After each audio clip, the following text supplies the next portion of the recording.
Vivemos em um mundo hiperconectado, mas espiritualmente distraído. As redes sociais, embora apresentem a promessa de aproximação, têm afastado muitos de Deus, do próximo e de si mesmos. As redes moldam hábitos, definem identidades e editam verdades, tudo isso sem pedir permissão. Ignorar esse fenômeno é permitir que o discipulado dos algoritmos suplante o discipulado de Cristo. Falar sobre os dilemas gerados pelo uso excessivo das redes é urgente, porque a cada dia fica mais evidente que a luta do cristão já não é apenas contra os maus desejos da carne, o mundo e o diabo, mas também contra a notificação, o feed e o scroll infinito. A igreja precisa levantar a voz, não para demonizar a tecnologia, mas para redimir corações aprisionados por ela. O Evangelho tem poder para libertar até mesmo quem vive preso a uma tela. E confesso que este é um tema um tanto quanto é difícil de falar. A equipe de pregação esteve reunidos, nós pensamos, e são tantos assuntos, tantas coisas que a gente poderia e deveria abordar sobre esse tema, e que a gente poderia ficar aqui até o final do ano, falando só sobre esse tema. E nós tivemos o cuidado, então, de dividir esse assunto, o dilema das redes, em 5 temas específicos. Então, esse mês, as mensagens elas serão mais temáticas, mas a nossa proposta aqui é que a palavra de Deus ela seja uma aplicação prática para nós. Então, como de costume, a gente faz exposições de trechos maiores da Bíblia, e isso é bastante importante, mas dessa vez a gente quer dar respostas mais objetivas. Então entenda que nós vamos fazer a leitura e nós vamos aplicar o texto baseado neste tema, que é um tema que tem tudo a ver com a gente. E talvez você pergunte aí, mas por que falar sobre o dilema das redes? Por que vocês escolheram abordar este tema? E eu tenho aqui algumas razões que eu apresentei para o pessoal e gostaria de apresentar para vocês também, para que a gente se localizasse aqui no nosso tema dessa noite. E a gente tem um levantamento aqui do relatório digital de 2024, que ele aponta que os brasileiros, eles acessam as redes em média 9 horas e 13 minutos por dia. Então, hoje nós temos esse dado. Os brasileiros, em média, acessam as redes por 9 horas e 13 minutos por dia. É um tempo bastante considerável, porque se a gente fica tanto tempo assim, a pergunta que se segue é, nós ficamos tanto tempo na rede fazendo o quê? Vendo o quê? E segue artigos aqui da revista Veja, mostrando para a gente que o excesso de redes sociais está associado a 45% do aumento de casos de ansiedade e depressão entre os jovens. A gente tem aqui notícias da CNN Brasil dizendo que adolescentes com pior saúde mental passam mais tempo nas redes sociais. Então, o artigo aqui aponta para essa realidade de que crianças, adolescentes, jovens que passam mais tempo conectados são os mais enfermos dos nossos dias. Nós temos também aqui mostrando que cerca aí de 3.340 adolescentes do Reino Unido, com idades entre 11 e 19 anos, apontaram aqui 16% deles diagnósticos de condição de saúde mental. Então, a gente está falando aí de redes sociais e do aumento de transtornos variados. A agência do IBGE também mostra para a gente aqui que no Brasil, 88,9% da população de 10 anos para cima já possuía um celular em 2024. Ou seja, praticamente 90% da população brasileira de 10 anos para cima em 2024 possuía um celular. E esse é um dado interessante, porque ontem eu estava passando no centro, lá num trecho da cidade, e eu estava com o meu filho lá, o Samuel, né? E daí ele até estranhou, porque a gente estava vindo e tinha um camarada no sinaleiro, como é de costume, né? A gente vê bastante gente no sinaleiro pedindo dinheiro e tudo mais. Mas o curioso é que esse camarada, ele sacou um celular ali, né? E ele estava com o celular meio que pondo na janela do carro para o pessoal acessar ali, fazer sua contribuição virtual ali para ele, né? Então, até o Samuel perguntou, pai, mas ele tem um celular, né? E pelo jeito era um melhor que o meu ainda, né? Mas essa é uma realidade, todo mundo tem celular hoje. E crianças a partir, né, de 10 anos já estão aí com os seus celulares, e talvez até com menos idade, né? De repente aí crianças hoje tem muitos memes aí, né, de neném que já nasce meio que manuseando ali celulares, e daqui a pouco vai ser uma realidade, né? Então as nossas crianças, desde a mais tenra idade, elas já estão nesse universo das redes sociais, né, da internet. Então, nós temos doenças, inclusive, diagnosticadas, novas doenças que advêm exatamente do uso excessivo das redes. Então, nós vamos falar aqui em outros momentos, mas tem uma doença chamada dismorfia do Snapchat. Não sei se vocês já ouviram falar, mas esse vai ficar para um outro tema aqui mais específico, né? E causado pelo uso excessivo das redes. Então, a BBC aqui, News, também soltou uma reportagem, né, um artigo dizendo que as redes sociais, elas reduzem a noção de vergonha, reduzem o diálogo e a empatia das pessoas. Então, esse é um dos motivos, né, mas o principal deles aqui que nos chamou a atenção é o fato de que tempo considerável está sendo despendido, né, para as redes sociais. E eu até propus um desafio, né, lá quando a gente estava, né, os pregadores ali, a gente estava conversando, eu falei, o celular ele mostra para a gente, né, o tanto de, eu não sei se vocês sabiam disso, mas você consegue acessar o seu aparelho, ele vai dizer para você o tanto de tempo que você gasta na internet, nas redes sociais, quais são os aplicativos, né, que você mais utiliza. Você tem coragem de fazer isso? De ver aí quanto tempo você gastou? 8 horas, Silvia. Ali, tá vendo? É dentro da média, né? 9 horas e pouco ali, né? Então, assim, a gente até estava moderado, né? Não sei se era aquele dia, estava meio corrido para a gente, mas a gente entrou pouco na internet, né? Então, ali variava de 3 horas, 2 horas e alguma coisa, né? A gente estava bem comedido, né, em relação a isso. Mas, gente, às vezes a gente não tem, né, o hábito de fazer essas checagens, né, de estabelecer alguns tipos de limites. Então a gente vai usando e vai sendo conduzido, né, dessa forma por este tipo, né, de situação. E eu gostaria de ler aqui com vocês um texto base aqui que está lá em João capítulo 8. João capítulo 8, dos versos 31 até o 36. João 8,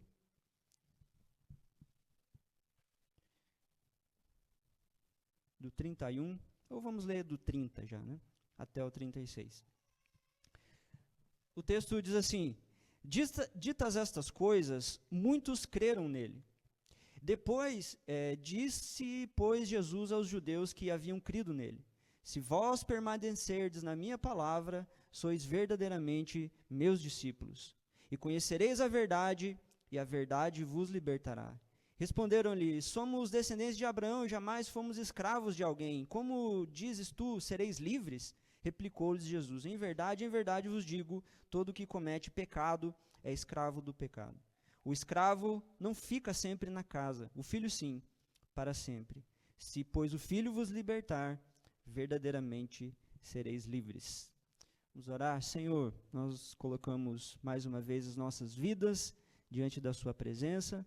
Pedimos, Pai, para que nessa breve reflexão possamos, ó Deus, aprender mais um pouco da sua palavra, mais um pouco da sua vontade para a nossa vida, e formas, ó Deus, de a gente lidar e alterar, talvez, comportamentos, ó Deus, que estejam inadequados, desregulados.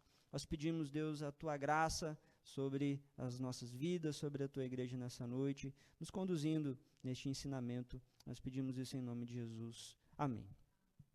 Talvez aqui os mais velhos vão lembrar, né, lá nos idos de 1998, foi lançado um filme chamado O Show de Truman, né, estrelado pelo ator Jim Carrey, né, e um dos filmes até sérios que ele fez, né. E esse Truman, né, ele vive uma vida aparentemente comum, né. Para quem lembra do filme, ele nasceu, tal, vive numa cidade ali, de maneira comum, até ele começar a perceber que tudo à volta dele parecia um tanto quanto artificial. E sem saber, a sua existência inteira, né, foi transmitida como uma espécie de reality show, desde o seu nascimento. Então, os amigos dele, né, a família, o trabalho, a cidade na qual ele vivia, tudo era um grande cenário, que era controlado por um diretor invisível. E a trama mostra que, aos poucos, né, o Truman começa a perceber que parecia uma espécie de teatro ali que ele vivia, né, coisas que se repetiam diariamente. Ele começa a ficar curioso sobre isso, e ele então empreende aí uma busca, né? Ele começa a questionar essa realidade que ele vivia, e ele começa a tentar buscar respostas além das câmeras, né? E talvez você que é mais velho não lembre disso, né? Não tenha acessado ainda esse filme. Mas aparentemente nós pensamos assim numa realidade paralela. Uma realidade paralela na qual nós vivemos, somos conduzidos, somos induzidos, somos direcionados, e a gente não se dá conta. E aparentemente as coisas reais começam a se tornar sem graça, a gente começa a deixar de lado as coisas que são reais, e a gente começa a acessar, porque supostamente é isso que a gente precisa, coisas que são irreais. E a gente começa a seguir novos padrões que estão para além da realidade, e a gente começa a acreditar em novas coisas que nos afasta cada vez mais daquilo que deveria ser a verdade. E é esse o primeiro dilema que eu gostaria de trabalhar nessa noite com vocês. É o dilema da verdade. Quando a gente fala sobre o dilema das redes, nós estamos pensando exatamente em questões que são perigosas.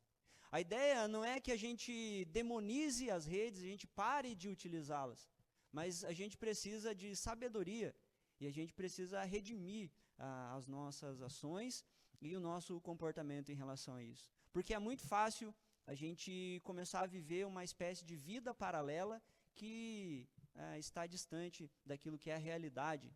E mais ainda, talvez afastado daquilo que a própria palavra de Deus nos diz que é a verdade. Porque talvez algo mais comum para vocês sejam, por exemplo, imagina aí um vídeo de 15 segundos que começou a viralizar aí nas redes sociais.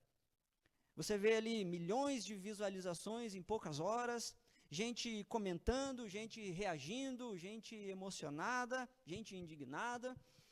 Mas 2 dias depois, você descobre que aquele vídeo tinha sido editado e que ele carecia de um contexto mais específico. E suponhamos que o vídeo que você viu foi de uma agressão, uma pessoa agredindo outra. E aí você tece comentários, você curte, você faz suas análises e tudo mais. Mas aí descobre que, na verdade, o que parecia uma agressão gratuita de alguém, nos 15 segundos, quando analisado no contexto maior, a realidade é que não era uma mera agressão, mas era, na verdade, uma legítima defesa. E quando você pega o vídeo completo, você percebe que, na verdade, a pessoa que estava agredindo a outra não era o vilão. Na verdade, ela foi uma vítima de um latrocínio, um roubo, com uma tentativa de homicídio.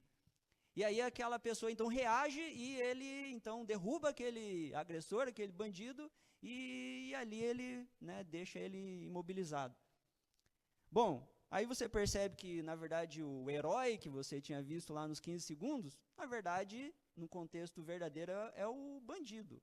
Né? O herói é o vilão, na verdade. E aquele que você achava que era o vilão, na verdade, foi uma vítima. Só que, qual que é o problema? O estrago já foi feito. Já viralizou. A mensagem já foi. E aí, muitos de nós não estão muito preocupados com o que é verdade. Porque parece que existe um algoritmo que ele não se preocupa muito com isso. Ele se preocupa com visualizações, com acessos, ele se preocupa com o comportamento de massa das pessoas. Então, esse é o mundo que a gente vive. É um mundo onde a verdade ela não é mais descoberta. As pessoas não estão mais buscando conhecer a verdade.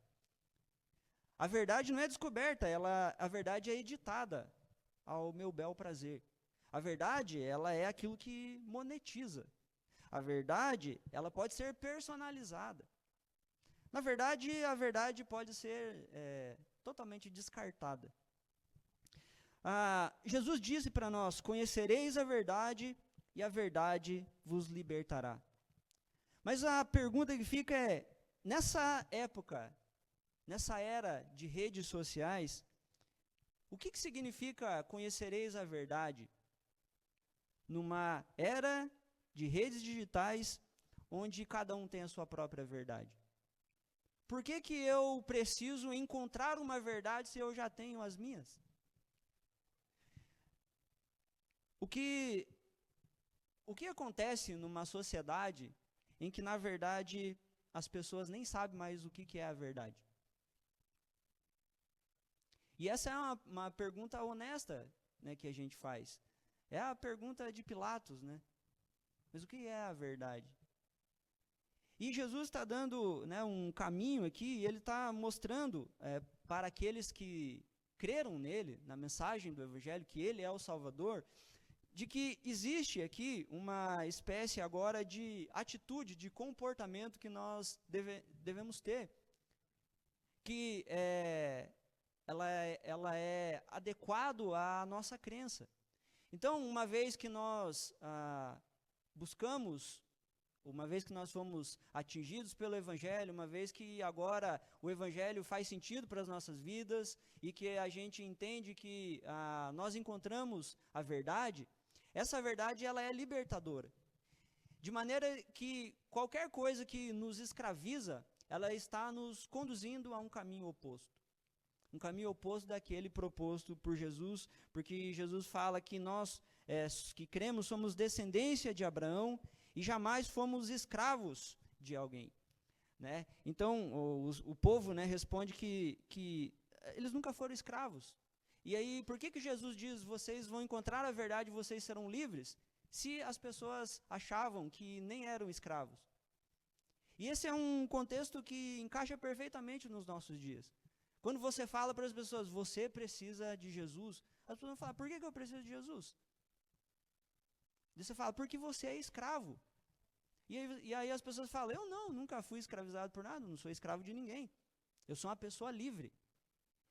E supostamente a liberdade está atrelada a você fazer as escolhas que você quiser na sua vida, sem interferência de ninguém. Liberdade é eu fazer o que eu quero. E não seguir ordens, orientações de alguém.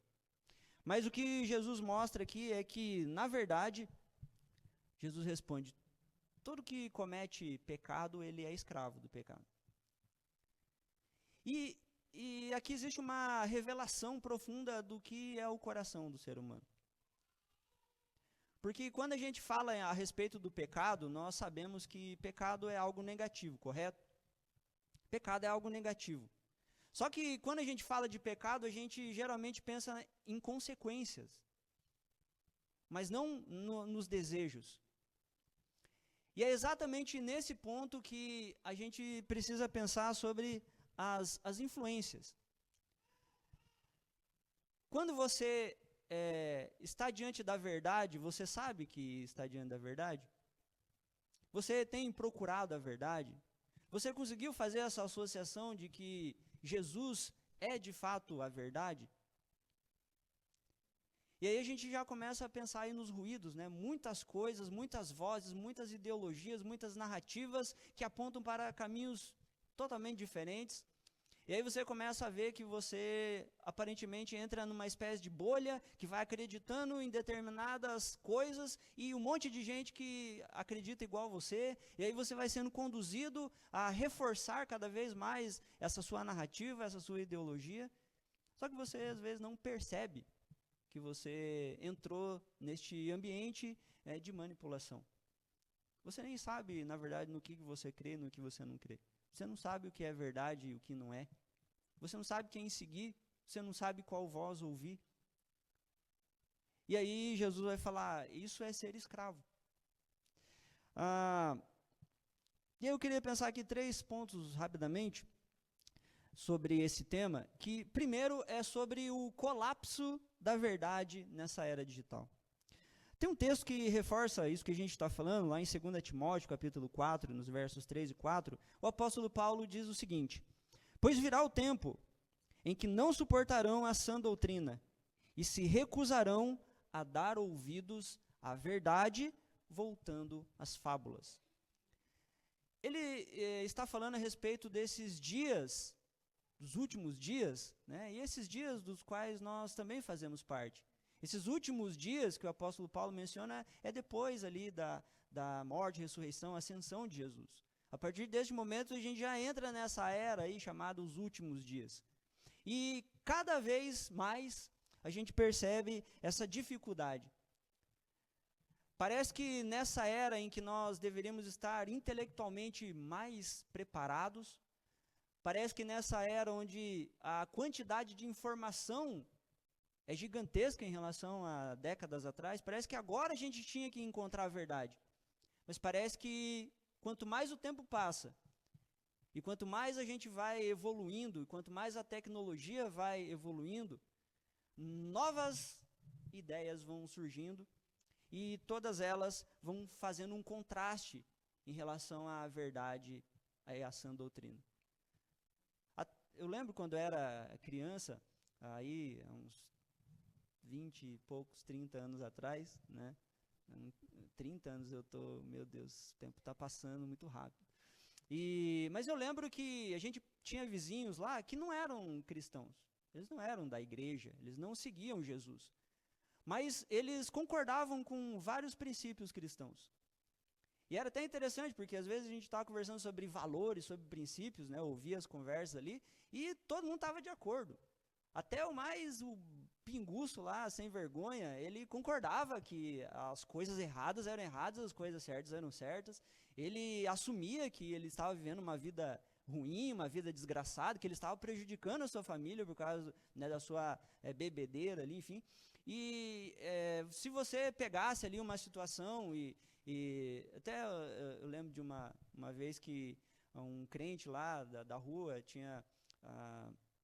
o filho dele, enfim, começou a se envolver lá com uma moça e tal, e aí um dia, aconteceu lá, meio que um queria posar na casa do outro lá, e daí o pai da moça era católico, né, ele não era um católico não praticante, né, só carismático, e eu lembro que, na verdade, se juntou, né, o pai católico da menina com o pai evangélico do rapaz lá e deram um sermão nos dois e meio que fizeram eles acabar o relacionamento ali, por causa dessa tentativa aí, né, de passarem uma noite juntos lá. E aquela coisa assim, todo mundo concordava de que relações sexuais acontecem dentro do casamento. É errado esse negócio de ficar se entregando para qualquer um que você vê. É errado esse tipo de relação. Era um acordo meio que padrão da sociedade. Mas e hoje? Continua assim? Hoje parece que a cada dia vão surgindo novas justificativas, e não apenas para dizer, não é errado, mas até para induzir e para aconselhar que isso aconteça. Então o discurso aos pouquinhos ele foi mudando, e aquela ideia assim, Não casa antes de você. Você tem que conhecer um monte de gente, você tem que ver várias opções. Você tem que meio que.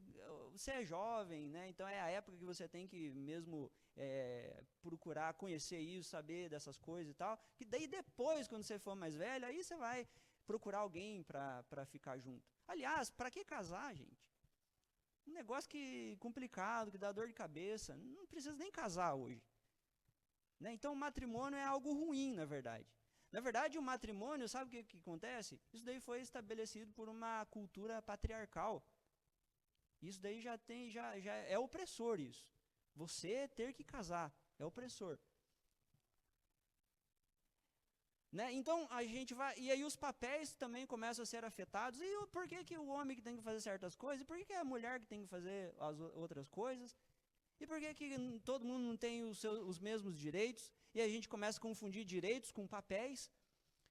E a gente vai vendo o caos em que a gente vai se envolvendo. E tudo isso porque a gente vai se afastando daquela ideia simples e original.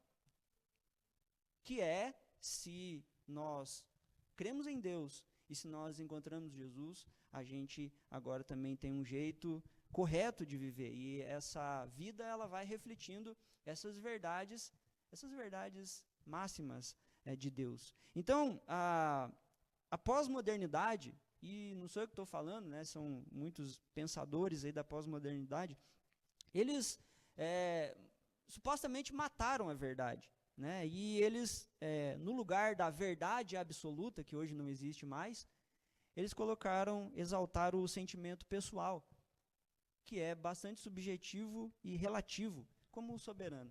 Então, como é que você decide se uma coisa é verdade ou não? Não é mais pelos fatos objetivos, é pelo que você sente. Então, se você sentir que aquilo é certo, faça. Se você sente que é verdade, é a sua verdade, ninguém pode questionar. Então, a pós-modernidade, ela trouxe esse fenômeno da pós-verdade também, onde agora qualquer coisa que as pessoas falam é verdade absoluta, mesmo quando elas advêm, elas nascem de uma subjetividade e de um relativismo. As redes sociais, elas reforçam esse fenômeno, porque o algoritmo mostra, geralmente, aquilo que a gente deseja e quer ver, aquilo que a gente gosta de ver, e não o que a gente precisa de fato saber. Quem já assistiu a série da Netflix chamada O Dilema das Redes? Eu aconselho, né, vocês, que é um documentário ali de 1 hora, mais ou menos, é coisa rápida. É que eu sei que a gente hoje não tem paciência de assistir um negócio de 1 hora, né, muito tempo, mas coloca na velocidade 2, apesar que falaram que já existe velocidade 4, não sei se é verdade, é fake news isso ou é verdade? Disseram que tem velocidade 4. Falei, meu Deus do céu. Na 1,5 ali eu já não, às vezes não entendo direito, né? Na 4, velocidade 4, né? Então, mas é possível, né, você acessar na Netflix e existe também, ela está disponível aí na internet, no YouTube. Você consegue assistir esse documentário, ele é muito interessante, porque ele é abordado ali por diretores, né, pessoas que trabalharam com desenvolvimento de processos e marketing em empresas como Google, Facebook, né, e, enfim, várias outras empresas ali dessa área, né, de entretenimento digital e virtual. E eles vão falando ali sobre como isso tem uma força de influência e como eles usam esse algoritmo, né, para conhecer você. Então, você está sendo vigiado a todo momento. Então, eles sabem o que você acessa, a quantidade de acessos que você faz em determinados tipos de coisas, e aí eles começam a jogar isso aí na tua frente. É aquele velho padrão, né, do desejo, que é a mãe, né, do pecado. Então, a concupiscência, né, o pecado do coração, ele almeja coisas, e quando você vai lá e pega o que você desejava, o pecado está concebido. Né? Então, essa ideia da sedução, ela está por trás de todos esses números que a gente vê. Né? E ali eles apresentam, por exemplo, dados, né, do MIT, né, dizendo que as fake news, isso aqui me chamou bastante atenção, as fake news, elas se espalham 6 vezes mais rápido que notícias verdadeiras. Isso aqui foram pesquisas ali, dados da MIT, né, que fizeram ali a partir de 2018, e eles concluíram de que as fake news, ou seja, mensagens falsas, elas se espalham 6 vezes mais rápido do que notícias verdadeiras. Um estudo também do Data Senado aqui de 2023, ele mostra que 77% dos brasileiros já acreditaram em informações falsas recebidas nas redes sociais. Talvez seja o teu caso. Já aconteceu com você, de você ter sido enganado por uma notícia? Você recebeu um vídeo, recebeu uma informação, e depois, quando você foi checar, era uma informação falsa? Já aconteceu com vocês, né? Porque 77% dos brasileiros, certamente vocês estão incluídos nisso. Então, isso mostra que é um ambiente onde prolifera a mentira. Né? Então, esse novo estilo, né, a gente às vezes não está mentindo aqui um para os outros, mas a gente está consumindo mentira e desinformação diariamente. Quais são os perigos óbvios disso aqui? Disseminação de notícias falsas. Então, um passa para o outro passa para um, e aí vai seguindo, né? E aquelas mensagens falsas, elas vão tomando uma proporção 6 vezes mais rápido do que mensagens verdadeiras. O que acontece é que há uma perda da confiança em fontes até confiáveis. Então, a gente começa a desconfiar de tudo está mentindo, tudo é mentira. E aí até fontes que são verdadeiras, às vezes, acabam passando por mentirosas. Mas existem perigos que não são tão óbvios assim. Né? Mas quais são esses perigos? A formação de uma mente moldada pela desinformação. Chega uma hora que as pessoas meio que ficam calejadas, e elas, quer saber? O negócio é esse agora. Para que checar a fonte? Para que ver se é verdade? A ideia é passar para frente. Então, a mente das pessoas, elas começam a ser formatadas pela desinformação e por notícias falsas. E com isso também surge um outro problema aqui, um outro perigo, que é a distorção da verdade bíblica em nome de conveniências culturais. É por isso que a gente vê nos dias de hoje tantas vertentes e tantas teologias também. Da mesma forma que existe uma série de ideologias e narrativas, que a gente já sabe que são anticristãs, mas esse problema começa a acontecer também na teologia. Pessoas que também pegam Jesus, pegam a Bíblia, pegam textos e começam a desvirtuar. E começam a fazer releituras, e começam a reinterpretar a Escritura, não porque é a verdade, mas porque é mais conveniente fazer isso. Você vai ter mais fãs, você vai ter mais pessoas te ouvindo, desde que você consiga ser mais agradável e mais conveniente. Então, esse é um dos perigos aqui, né? A gente vive numa espécie de mercado de verdades feitas sob demanda, né? Onde os filtros eles vão confirmar os nossos desejos e as nossas preferências. E as redes também, elas nos treinam a crer naquilo que é emocional, naquilo que é chamativo, naquilo que é conveniente, em detrimento daquilo que é factual, objetivo e bíblico. Então, tristemente, a gente vê as pessoas falando sobre, não, porque se você é crente faz isso, porque a Bíblia fala isso, e as pessoas nem sabem se fala mesmo, né? Então, assim, quantos têm o hábito hoje de checar as informações que recebe? Quando você ouve na internet alguém falando sobre Jesus e dizendo, está escrito lá na Bíblia, quantos de nós vai lá e acessa a Bíblia para ver se está escrito daquele jeito mesmo? Então, se a gente não faz isso, a gente está se deixando levar por essa tendência aí. O segundo ponto eu queria destacar aqui, é o cativeiro dos algoritmos e a manipulação da consciência. Também sobre esse texto de conhecer a verdade, né? O apóstolo Paulo fala lá em Romanos 1:25 que o problema das pessoas é que elas trocaram a verdade de Deus pela mentira. E essa é uma análise teológica que a gente faz aqui dessa questão, porque o ser humano ele não apenas rejeita a verdade de Deus. E esse é o ponto que chama a atenção. Não é só o fato de que as pessoas falam assim, quer saber? Eu sei que existe uma verdade de Deus, mas eu rejeito a verdade de Deus e vivo aqui de maneira neutra. Não, as pessoas não negam de forma neutra a vontade e a verdade de Deus, mas elas trocam a verdade de Deus por uma mentira. Então, se você objetivamente não conhece a verdade e não segue a verdade do Senhor, significa que você escolheu viver uma mentira. Você está baseado em mentiras. As redes sociais, elas alimentam esse nosso ídolo interior. Porque, via de regra, elas vão mostrar para a gente aquilo que nos afaga, aquilo que cativa a nossa atenção. E isso não é neutralidade. O ponto é que quando nós ouvimos outras supostas verdades que não a verdade do Evangelho, nós estamos sendo discipulados. E esse é o grande perigo. Paulatinamente, nós estamos sendo discipulados pelas redes sociais. E isso é uma formação espiritual invertida. Porque a gente deveria estar sendo discipulado pela palavra de Deus e pela vida em comunidade para saber se relacionar com as redes sociais.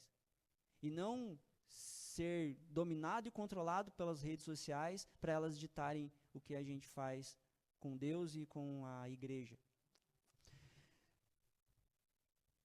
A gente tem aqui outros dados, né, dizendo que 63% dos jovens de 13 a 24 anos admitem que têm dificuldades em saber se uma notícia online é verdadeira ou falsa. Então, perceba que é grande a porcentagem. 63% dos jovens, eles não conseguem, eles têm dificuldade, eles admitem que têm dificuldade de saber se alguma coisa que eles viram é verdade ou não. No entanto, eles passam 9 horas e 13 minutos vendo essas coisas, que eles não têm certeza se é verdade ou é mentira. E talvez você pense, mas isso aí é coisa de jovem, adolescente, né? Os mais velhos escaparam disso, né? Talvez alguns não têm redes sociais ou utilizam pouco, né? Mas isso afeta e, na verdade, os dados apontam que o acesso às redes nesse público mais velho também aumentou, cresceu bastante. E ontem eu estava vendo uma notícia, né? Não sei se vocês já viram aí, de um casal de idosos, né? Que eles percorreram mais de 370 quilômetros para chegar numa outra cidade, para conhecer um teleférico, né, panorâmico lá que eles viram nas redes sociais. E eles então foram para outra cidade, né, 370 quilômetros de distância, eles alugaram um apartamento, chegaram à noite, posaram no hotel, no dia seguinte eles foram perguntar para a recepcionista onde que ficava o tal do teleférico panorâmico. E aí eles descobriram que essa atração ela simplesmente não existe. Não existe. E aí era uma produção feita por inteligência artificial. Então eles receberam um videozinho no WhatsApp, olharam lá e era uma inteligência artificial que tinha um panorama, né, um teleférico ali. Eles falaram, que bacana, vamos lá visitar, vamos ver. E foram, viajaram, se hospedaram no hotel e no outro dia descobriram que não existia, né, aquele negócio. E não é só o caso deles, mas quantas pessoas que tomam decisão por causa de um vídeo de 15 segundos que receberam no WhatsApp? Quantas pessoas tomam partido sobre uma informação, né, dois recortes lá que mandaram no WhatsApp? Então a gente tem que ser cuidadoso, porque essa é a tendência dos nossos dias. Existe aqui também o Instituto Barna, né, ele mostra que metade dos evangélicos norte-americanos creem em teorias da conspiração, relacionadas à política, à religião e outras áreas, né? Eu lembro que na época da Covid-19 a gente tinha, bem claro, né? Meio que começou a se formatar dois grupos bem extremos, assim, né? Então tinha aqueles paranoicos que, meu Deus, não dá nem para respirar que a gente vai morrer, né? Então é aquela coisa, a gente vai morrer, todo mundo vai morrer, não pode isso, não pode encostar ali, não pode pegar isso, não podia nada. Então qualquer coisa você ia morrer, por causa de notícias dessa ordem. Mas também tinha, né, o outro grupo que era o tal dos negacionistas. Inclusive gente que até hoje fala que não existiu pandemia nenhuma. E na época que as pessoas estavam morrendo, eles falavam, ninguém está morrendo de Covid, não existe isso. Né? Então, a gente tem esses grupos, né, que começam a serem formados, essas bolhas, e quanto mais conseguir se fechar, né, dessa maneira dialética ali entre opositores de dois lados, é melhor ainda. A gente tem lá outra teoria, né, que ficou bem famosa aí, que até hoje o pessoal discute, da tal da Terra plana, né? Então, gente, é sério isso. Então, né, existem grupos, existem bolhas que elas vão te induzindo a acreditar que a Terra é plana. E talvez você tenha algum adepto aqui, né? E ok, né? Só que vai checar que você vai ver que isso é um dado incorreto. Então, e pessoas que defendem isso com unhas e dentes e tal, e é verdade, a Terra é plana mesmo, enfim. Né? Então, a gente percebe que existe essa... baseado no que você chegou a essa conclusão? Né? Não é em evidências, mas é em teorias, em supostas possibilidades. Né? Então, assim, existe a possibilidade de que a Terra seja plana? Sei lá, pode ter alguns estudos que apontam e mostram ali uma possibilidade, mas possibilidade não é verdade. A verdade é objetiva. Então, cristãos moldados mais pelas redes do que por teologia, isso é um problema para nós. Então, as pessoas querem definir a teologia com base nas informações que elas recebem na rede. Sendo que o correto é que a gente tivesse uma teologia forte para a gente julgar aquilo que a gente vê nas redes. Então, está invertido isso. Um evangelho que é emocionalmente agradável, mas que é doutrinariamente vazio. Né? Discípulos sem fundamento, e aí um discípulo sem fundamento ele vai ser agitado por qualquer vento de notícias, inclusive as digitais. Mas eu queria dizer que existe cura para isso, que existe um recurso, né, que a gente pode acessar e que nos ajuda disso, porque Jesus é a verdade encarnada que liberta os cativos. E até aqueles que estão vivendo, né, nesse cativeiro digital.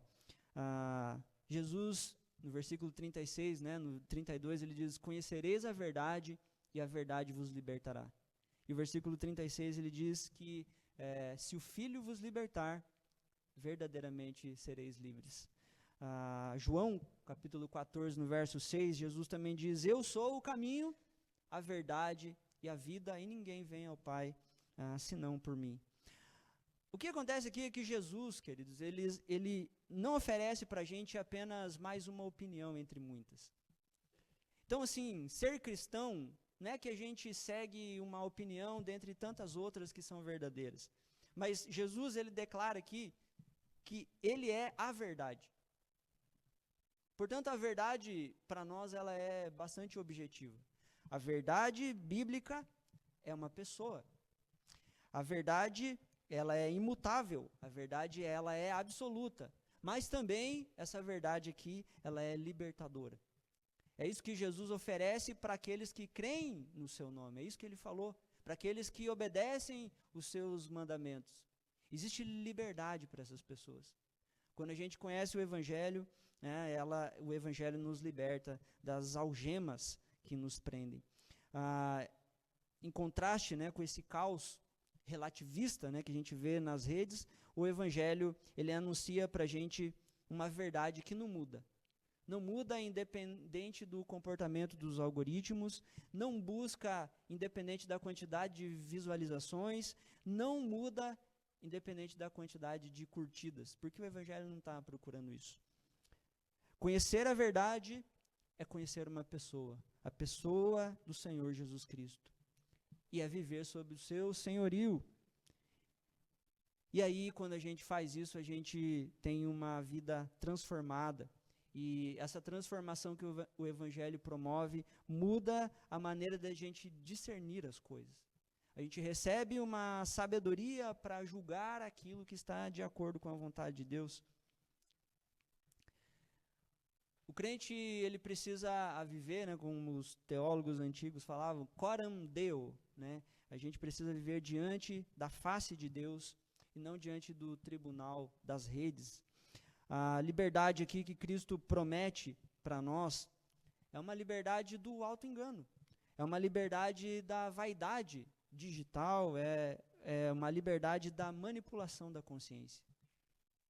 Qualquer coisa que manipula a sua consciência, que não é a verdade, está conduzindo você para o erro. E Jesus nos liberta disso. E eu encerro aqui dizendo que, assim como o Truman, né, como a gente falou no começo, ele vivia dentro de um mundo que era cuidadosamente manipulado, né, para ele, muitos também vivem nesse teatro, nesse espetáculo digital, onde esses algoritmos, eles vão moldar o que a gente vê, o que a gente pensa e o que a gente sente.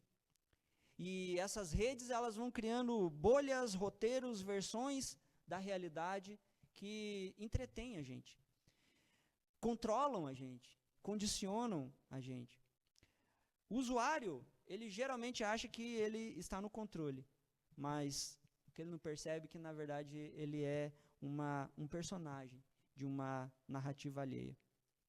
E é só quando a gente também começa a despertar para isso e começa a buscar a verdade, e a verdade que está em Cristo, a gente começa a deixar de sermos meros atores aí neste palco virtual, artificial, e a gente começa a viver com um propósito verdadeiro neste palco aqui real, né, na realidade.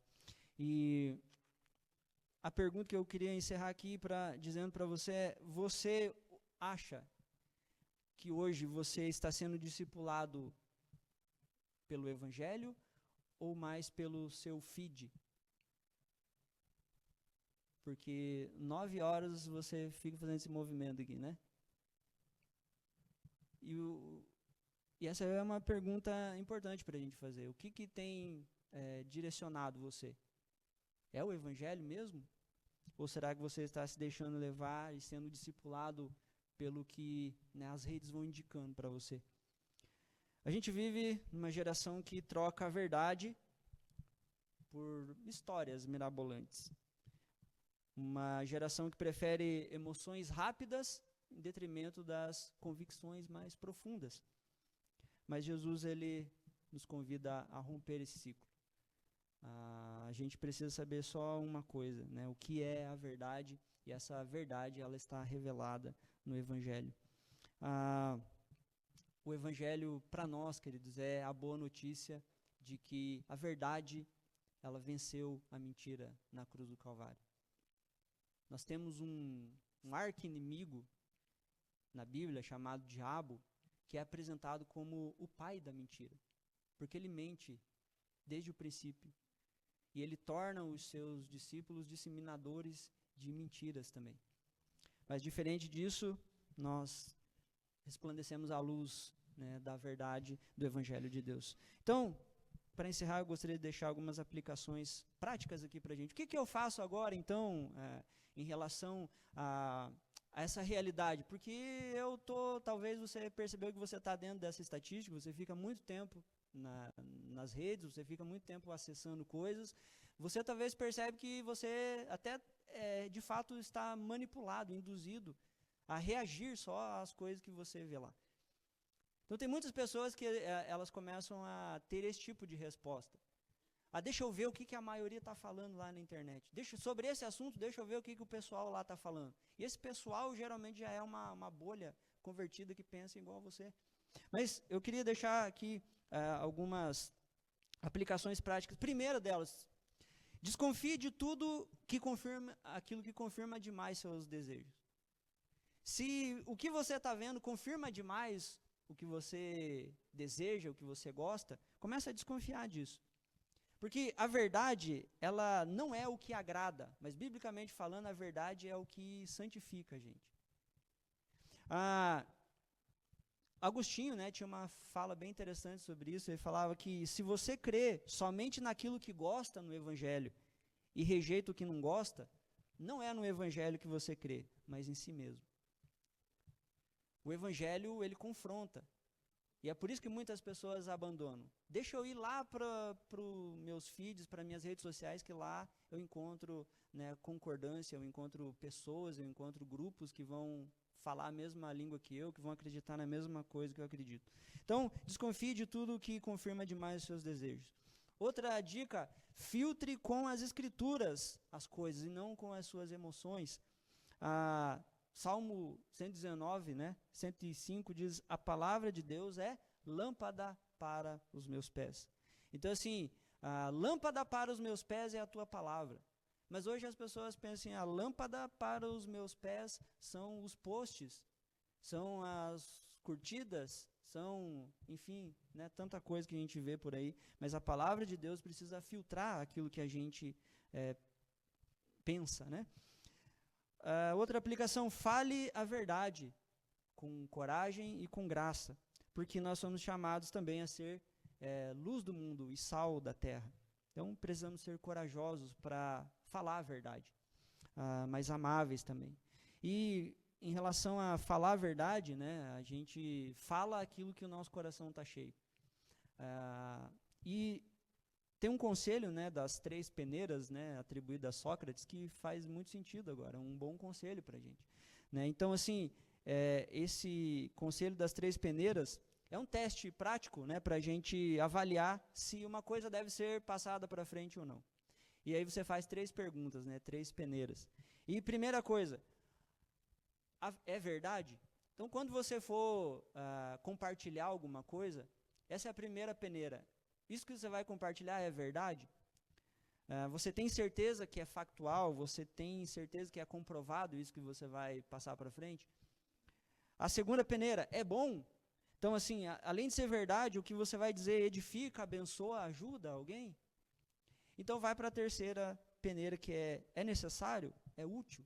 Então, assim, o que você vai passar para frente vale a pena dizer? Vai trazer algum benefício real? Então, se o que você pretende compartilhar não passa nessas peneiras aqui, a dica é se silencia, não faça nada, não compartilhe as coisas que você não tem certeza que são verdadeiras, que são boas, que são necessárias. E por último, estabeleça um jejum digital regular.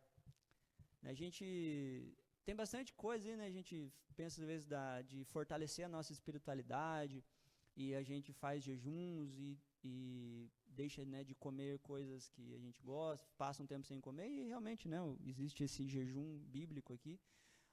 Alguns até falam, você gosta muito de Coca-Cola, fica aí uma semana sem tomar Coca-Cola, mas será, alguém aqui já pensou em fazer jejum digital? Já pensaram nisso? O que você acha da ideia de... Porque, imagina assim, queridos, imagina que por algum motivo você vai precisar ficar agora 3 dias sem celular e sem redes sociais. Imagina que acontece isso com você. Você perde teu celular, enfim, sei lá, ele queima e você vai ficar sem celular por 3 dias. Quem conseguiria ficar 3 dias sem internet e sem celular? Quem conseguiria ficar? Pouca gente. Dessas poucas pessoas que conseguiriam, vocês conseguiriam ficar sem, mas conseguiriam ficar em paz? Vocês conseguiriam ficar em paz sem celular e redes sociais? Aí é complicado, Mas eu garanto para você que você não fica de igual maneira angustiado quando você passa, por exemplo, alguns dias sem realizar os seus exercícios devocionais. Quem aqui já ficou angustiado porque passou uma semana sem orar e ler a Bíblia? Tá vendo? Então, de certa forma, a gente já é impactado por essas realidades. A gente fica uma semana, 2, 3 sem fazer o nosso devocional tranquilamente. Mas se for para ficar um dia sem celular, sem internet, meu Deus do céu, que coisa angustiante. Então, esse é um dado para a gente pensar. De repente, você estabelecer um dia para que você não use celular. Estabelecer ambientes ali na sua casa onde celular é proibido. Talvez o domingo, o dia do Senhor, seja um bom começo. Tenta fazer isso. Um domingo você não acessa a internet, você fica sem o teu celular. E você vai ver que algumas coisas elas vão começar a talvez mudar, você vai começar a refletir melhor sobre algumas coisas. Você precisa fazer isso, reservar um tempo semanal para se desligar, para conseguir meditar Esse é um problema da nossa geração. A gente não consegue parar, a gente não consegue meditar nas coisas. A gente não tem tempo para refletir direito nas coisas. Então, assim, nem interessa mais o que é verdade e o que não é. A ideia é ir passando para frente, passando o feed ali, rolando o dedo ali infinitamente. Então, isso é errado, isso é estar dominado, estar controlado indevidamente por algo que não deveria ser assim. Que o Senhor nos ajude, né, a compreendermos que Ele é a verdade, né, e que nele nós somos de fato libertos. Amém? Vamos orar? Senhor, obrigado por este tempo, por essa reflexão. Quero te agradecer, ó Deus, porque a sua palavra ela nos prepara para os momentos da vida, e eu tenho certeza que há 2000 anos atrás não era uma realidade as redes sociais, isso não era um problema, nem existia, mas a tua palavra já prevê esses perigos, esses ídolos do coração e essas circunstâncias que às vezes escravizam a nossa consciência, que seduzem o nosso coração e nos afastam daquilo que deveria ser essencial para a nossa vida. Que a gente perceba, Deus, que esses ambientes eles devem ser usados com toda diligência, com sabedoria, com discernimento, e que essas coisas elas precisam ser ferramentas para nos ajudar a cumprir a missão, a cumprir a grande comissão do Senhor para nossas vidas, e não para nos manter presos e infrutíferos no Teu reino. Nos liberta disso, nos ajuda, Deus, a lembrarmos nessa noite, como fomos lembrados aqui, que o Senhor é a verdade, que a Sua palavra é a verdade. Nós pedimos